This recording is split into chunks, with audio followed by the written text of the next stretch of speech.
చరణ్ వాళ్ళ బామ్మ అలాగే పల్లవి ఇద్దరు కలిసి వంట చేస్తూ ఉంటారు కిచెన్లో. ఇక బయట హాల్లో నుంచి చూస్తూ ఉంటాడనమాట చరణ్.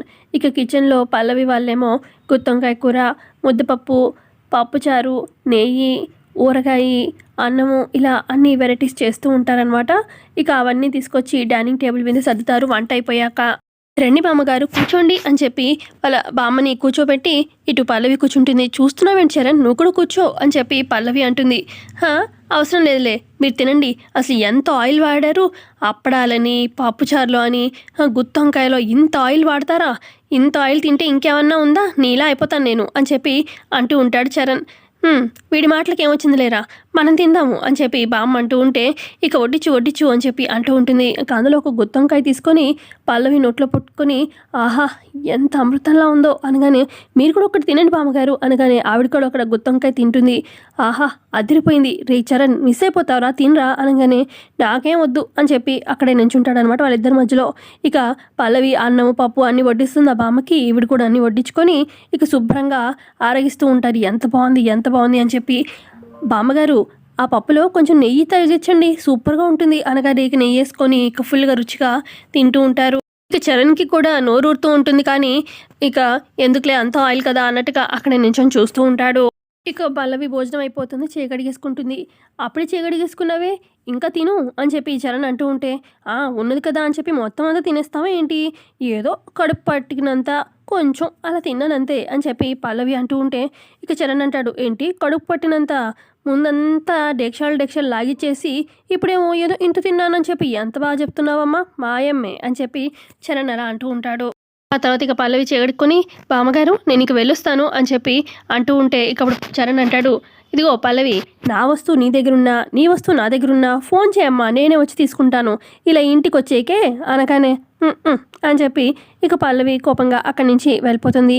ఇక ఇటు బామ్మ కూడా కడుపుండా తినేసి తేనిపేసి, రే చరణ్ నాకైతే నిద్ర వస్తాను అని చెప్పి ఆవిడ కూడా వెళ్ళిపోతుంది. ఇక చరణ్ వీళ్ళిద్దరూ వెళ్ళిపోయారు, కానీ కూరలు మాత్రం భలే మంచి స్మెల్ వస్తున్నాయి, తిందామంటావా, ఎటు ఇద్దరు లేరుగా కొంచెం పెట్టుకొని తిందాము అని చెప్పి ఇక తను కూడా ప్లేట్లో కొంచెం వడ్డించుకొని తింటూ ఉంటాడు. అబ్బా ఎంత బాగుందో ఎంత కమ్మగా ఉందో అని చెప్పి తింటూ ఉంటే ఇక పొరపోతుందనమాట. ఇక వాళ్ళ బామ్మ వచ్చి నీళ్ళు ఇస్తుంది. ఇక గమనించుకోకుండా థ్యాంక్స్ అని చెప్పి కళ్ళెత్తి చూడగానే ఎదురుగా పల్లవి అటు వాళ్ళ బామ్మ ఉంటారు. ఏంటి చరణ్, మా ముందేమో తిను అని చెప్తే ఇంత ఆయిల్ ఫుడ్ ఏం తింటాము అని చెప్పి తినలేదు, ఇప్పుడేమో లాగిస్తున్నావు అని చెప్పి పల్లవి అంటూ ఉంటే, ఏంటి మీరు వెళ్ళలేదా అని చెప్పి చరణ్ అంటాడు. నువ్వు తింటావని మాకు తెలుసురా, అందుకే చూడ్డానికి నించున్నాము అని చెప్పి అంటూ ఉంటుంది వాళ్ళ బామ్మ కూడా. సర్లే నెమ్మదిగా తిను అని చెప్పి ఇక వెళ్ళొస్తానని చెప్పి ఇక పల్లవి వెళ్ళిపోతుంది. ఇక బామ్మ ఏమో ఇంకా వడ్డిస్తూ ఉంటుంది. ఇంకా చాలు బామ్మ అని చెప్పి చరణ్ అంటూ ఉంటే ఆయన కూడా వడ్డిస్తూ ఉంటుంది, అలా తింటూ ఉంటాడు. ఆ తర్వాత ఇక నెక్స్ట్ డే ఉదయాన్నే కాలేజ్కి వెళ్లకుండా బయట బాల్కనీ దగ్గర ఉయ్యాలో కూర్చొని ఊగుతూ ఉంటుంది అక్షిత. ఇక అప్పుడే అటువైపుగా వచ్చిన వైష్ణవి, ఏంటి అక్షిత కాలేజ్ టైం అవ్వలేదా, ఏంటి కాలేజ్కి వెళ్ళవా ఇక్కడే కూర్చున్నావు అని చెప్పి అడుగుతుంది. అప్పుడు అక్షిత అంటుంది, లేదు మామ్, నేను కాలేజ్కి వెళ్తే అందరూ నన్ను ఎగతాళి చేస్తారు, ఓడిపోయాను కదా కాంపిటీషన్లో అనగానే, అలా అని ఎన్ని రోజులు ఇంట్లో ఉంటావు అని చెప్పి వైష్ణవి అంటుంది. ఎన్ని రోజులైతే అన్ని రోజులు ఉంటాను, అసలు చెప్పాలంటే కాలేజీకి కూడా వెళ్ళను నేను, నాకు తల తీసినట్టు అయిపోతుంది, ఆ పల్లవి నా మీద ప్రతిసారి దాని గెలిపే అని చెప్పి అంటూ ఉంటుంది అక్షిత. అప్పటిక వైష్ణవి అంటుంది, ఎన్ని రోజులని, ఇప్పుడు నువ్వు వెళ్లకుండా ఉంటావు, ఇప్పుడు ఏమవుతుంది, చరణ్కి దూరం అవ్వవా, డిస్టెన్స్ పెరగదా మీ ఇద్దరి మధ్యలో, ఇదంతా అవసరమా అని చెప్పి అంటూ ఉంటే, చరణ్ నాకు దూరం అయితే నేను తట్టుకోలేను మమ్మీ అని చెప్పి అక్షిత అంటుంది. మరి అలాంటప్పుడు నువ్వు ఎందుకు ఇలాగ కాలేజ్కి వెళ్లకుండా ఇలా ఇంట్లో ఉండడం, ఇది కరెక్ట్ కాదు బేబీ. మళ్ళీ పల్లవి రైట్ టైం చూసుకొని తను విన్ అయింది కదా, ఇక తనతో ఇక చరణ్తో కొంచెం క్లోజ్లో నేనే ఆ సాంగ్ కూడా పాడాను, ఆల్బమ్ పాడింది నేనే అని చెప్పి చరణ్కి చెప్పేసింది అనుకో, ఇంకేముంది, అసలు నీకు చరణ్ ఐ లవ్ యూ చెప్పింది ఎందుకు చెప్పు, నువ్వు గొంతు బాగుంది, నీ గొంతు బాగుంది, బాగా పాడావనే కదా నీకు ఐ లవ్ యూ చెప్పింది. అసలు ఆ పాడిందే పల్లవి అని తెలిస్తే ఇక చరణ్ నిన్ను ప్రేమిస్తాడా, అప్పుడు ఏం జరుగుతుంది, ఒకసారి సీన్ ఊహించుకో అని చెప్పి వైష్ణవి అంటూ ఉంటే అప్పుడు అక్షిత, అవును మామ్, అసలు ఆ పాట పాడారనే నాకు ఐ లవ్ యూ చెప్పాడు, ఇక చరణ్కి నేను ఈ సాంగ్ పాడలేదని నిజం తెలిసిందంటే ఆ పల్లవి దాని దరిద్రాన్ని మనం వాడుకొని మనం డబ్బులు ఇచ్చి మరి ఈ పాట పాడించుకున్నామని చరణ్కి తెలిసిందంటే నన్ను జీవితంలో దగ్గరికి రానివ్వడు, క్షమించడు, అసలు నా మొహం కూడా చూడడు. లేదు మమ్మీ, ఇప్పుడే నేను కాలేజ్కి బయలుదేరుతాను, చరణ్ని వదులుకోను అని చెప్పి వెనక్కి తిరిగి చూడగానే అక్కడ గీత ఉంటుంది. అప్పుడు వైష్ణవి, నువ్వు ఎప్పుడు వచ్చావే గీత అని చెప్పి అనగానే, మీరు స్టార్ట్ చేశారు కదా పల్లవి పాట గురించి, అప్పుడే స్టార్టింగ్ నుంచి ఉన్నాను, మొత్తం అంతా విన్నాను. నేను ఆ రోజు స్టేజ్ మీద చరణ్ పాట వినిపించాడు కదా ఆల్బమ్లో, అప్పుడే వాయిస్ గమనించి పల్లవినే అని నాకు అనిపించింది. పల్లవిని కూడా అడిగాను, కానీ నా వాయిస్ కాదు అని చెప్పి తను మాట దాటేసింది. ఇప్పుడు మీ మాటలతో నాకు క్లారిటీ వచ్చింది. అసలు ఎంత ఇదిగా మోసం చేశావు. పల్లవికి డబ్బు అవసరం, సో అదంతా వాడుకొని మీరు ఇట్లాగా తన వాయిస్ని నీ వాయిస్లో పెట్టుకున్నావు. ఇది మోసం చేయడం కాదా? ఒక రకంగా చెప్పాలంటే నువ్వు చరణ్ని కూడా మోసం చేసినట్టే. నువ్వు పల్లవి వాయిస్ అని నీదని చెప్పి చరణ్ని మోసం చేసినట్టే కదా అని చెప్పి అనగానే, ఇదంతా నీకెందుకే, అయినా నువ్వు చెప్తే నమ్ముతాడా ఏంటి అని చెప్పి అక్షిత అంటుంది.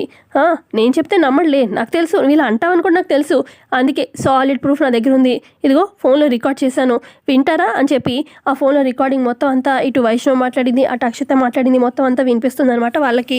సో ఈ రికార్డింగ్ వినిపిస్తే చరణ్ ఖచ్చితంగా నమ్ముతాడు కదా అక్షిత. అటు పల్లవిని అటు చరణ్ని ఇద్దరిని పక్కన పెట్టి మొత్తం నిజంతా చెప్పేస్తాను, వాళ్ళకి తెలియాలి నువ్వు చేసిన మోసం అని చెప్పి గీత అంటుంది. ఇప్పుడే ఈ నిజం చరణ్కి పల్లవికి చెప్పేలాగా వెళ్తాను అని చెప్పి గబగబా కాలేజ్కి బయలుదేరుతుంది అనమాట గీత. ఇక అటు అక్షిత ఎంత వద్దు అన్నా కూడా గీత బయలుదేరుతుంది. ఇప్పుడు ఏం చేయాలి మమ్మీ, నిజం తెలిస్తే చరణ్ నా మొహాన్ని కూడా అస్సలు చూడు, ఇక అంతే అయిపోయినట్టే, ఏదో ఒకటి చేయాలి, ఆలోచించాలి అని చెప్పి వైష్ణవి అక్షిత ఏం చేద్దామా అని చెప్పి ఆలోచిస్తూ ఉంటారు. మరోపక్క కాలేజ్లో అటు చరణ్ ఇటు పల్లవి వెయిట్ చేస్తూ ఉంటారనమాట. గీత ఆల్రెడీ వాళ్ళకి ఫోన్ చేసి చెప్తుంది మీతో అర్జెంటుగా మాట్లాడాలని చెప్పి. ఇటు చరణ్ కూడా ఆలోచిస్తూ ఉంటాడు, గీత అర్జెంటుగా రమ్మంది, ఏం మాట్లాడాలి అని చెప్పి. ఇటు పల్లవి కూడా ఆలోచిస్తూ ఉంటుంది, గీత అర్జెంటుగా మాట్లాడాలని ఏం మాట్లాడుతుంది అని చెప్పి అనుకుంటూ ఉంటారు. ఈ లోపల కాలేజ్కి వస్తుంది గీత. పల్లవి అనుకుంటూ పరిగెత్తుకుంటూ పల్లవి దగ్గరకు వస్తుంది. చరణ్ ఏడి అని చెప్పి అనగానే, ఇదిగో ఇక్కడే ఉన్నాను అని చెప్పి చరణ్ కూడా వస్తాడనమాట. మీ ఇద్దరికి ఒక విషయం చెప్పాలి, మీ ఇద్దరికి సంబంధించింది అని చెప్పి గీత అంటూ ఉంటే, మా ఇద్దరికి సంబంధించిందా, ఏంటది చెప్పు అని చెప్పి పల్లవి అంటుంది. అది ఏంటంటే అని చెప్పి గీత చెప్పబోతున్న టైంకి ఇక వేరే కాలేజ్ ఫ్రెండ్స్ వచ్చి, ఏంటి గీత న్యూ ట్రెండా, కాలేజ్లో నువ్వు రాము ఇద్దరు కలిసి మీ ప్రేమ అయిన మొత్తం అంతా కాలేజ్ గోడలంతా తెలిసిపోతుంది, భలే ఉంది మీ కొత్త ట్రెండ్ అనగానే, ఏమైంది అని చెప్పి గీత గబగబా కాలేజ్ గోడల మీద ఏమున్నది అని చెప్పి చూడడానికి వెళ్తుంది. గీత వెనకాలే చరణ్ పల్లవి కూడా వెళ్తారు. ఈ కాలేజ్ గోడలు మొత్తం అంతా కూడా పోస్టర్స్ అంటించి ఉంటాయన్నమాట. రాము అలాగే గీత క్లోజ్గా ఉన్నవి అవన్నీ పిక్స్ అంటిస్తారనమాట. ఇక అందరూ మాట్లాడుకుంటూ ఉంటారు. ఇన్నాళ్ళు ఇద్దరు ఫ్రెండ్స్ అనుకున్నాము, వీళ్ళిద్దరు ప్రేమాయణం బయటపడింది అని చెప్పి అనుకుంటూ ఉంటారు. ఇక అప్పుడే రాము కూడా వస్తాడు. రాము కూడా పోస్టర్స్ చూసి షాక్ అవుతాడు. మీ ఇద్దరి మధ్యలో ప్రేమ అందరికీ తెలియాలని ఈ రకంగా చేసావా రాము అని చెప్పి అనగానే, అయ్యో లేదు, మేమిద్దరం ప్రేమికులు కాదు, మేమిద్దరం ఫ్రెండ్స్ మాత్రమే అని చెప్పి రాము అంటూ ఉంటే, ఇదంతా నువ్వే చేసావని చెప్పి అందరూ కూడా అంటూ ఉంటారు. నువ్వేదో అమ్మాయి కూడా అనుకున్నాము, బాగానే చేసావే అని చెప్పి అంటూ ఉంటారు ఫ్రెండ్స్ రాముని. ఇక అప్పుడు అక్కడే ఉన్న చరణ్ అంటాడు, ఫ్రెండ్స్ మీ అందరికీ తెలుసు కదా మన గీత అలాగే రాము ఫ్రెండ్స్ మాత్రమే అని చెప్పి, అసలు రాము అలాంటి వాడు కాదని తెలుసు కదా, ఎందుకు అలా అందరూ ఆ మాటలు అంటున్నారు అనగానే, వాళ్ళ ప్రేమ గురించి మనకు తెలియాలనే ఇదిగో ఈ రాము ఇదంతా ప్లాన్ చేసినట్టున్నాడు అని చెప్పి ఇక అంటూ ఉంటే, అప్పుడే అక్కడికి అక్షిత వస్తుంది. ఇదంతా కూడా ఈ రాము ప్లానే, ఇదంతా పల్లవి వల్లే. పల్లవి ఆ రోజు నువ్వు క్లాస్ చెప్పాలి అని చెప్పి డౌట్స్ అని చెప్పి ఇదిగో ఈ రాముని ఇంటికి తీసుకొచ్చావు. గీత అమాయకత్వం వల్ల అసలు చూడు రాము ఎంత పని చేశాడో, ఆ రోజు ఇంట్లో నానమ్మ అంటూనే ఉంది, అన్నటి ప్రకారమే ఇంట్లో కాలేజీలో అంతా కూడా ఇప్పుడు చూడు గీత పరువు పోయింది, వీళ్ళిద్దరు ప్రేమికులు అని చెప్పి టాక్ వచ్చేసింది, ఇప్పుడు ఎవరు నోరు మూస్తావు, అసలు రాము ఇదంతా నీ వల్లే, నువ్వే ఇదంతా చేశావు అని చెప్పి అంటూ ఉంటుందన్నమాట అక్షిత. బాగా కోటీశ్వరులు ఈ అమ్మాయిని పడేస్తే చక్కగా ఆస్తిపరుడు అయిపోవచ్చు అని చెప్పి ప్లాన్తో ఇదంతా చేసావు కదూ అని చెప్పి అక్షిత అంటూ ఉంటే, అయ్యో లేదు నాకు ఆ ఉద్దేశమే లేదు అని చెప్పి రాము అంటూ ఉంటాడు. సో ఇంత ఎపిసోడ్లో చూపించింది. మరి పల్లవి ఏమన్నా రాము ఇదంతా చేయలేదు అని చెప్పి ఏమైనా ప్లాన్ చేసి కనిపెడుతుందా, అక్షిత ఇదంతా చేసిందనేది కమింగ్ ఎపిసోడ్లో తెలుసుకుందాము. సో వీడియో నచ్చితే లైక్ చేయండి. Thank you.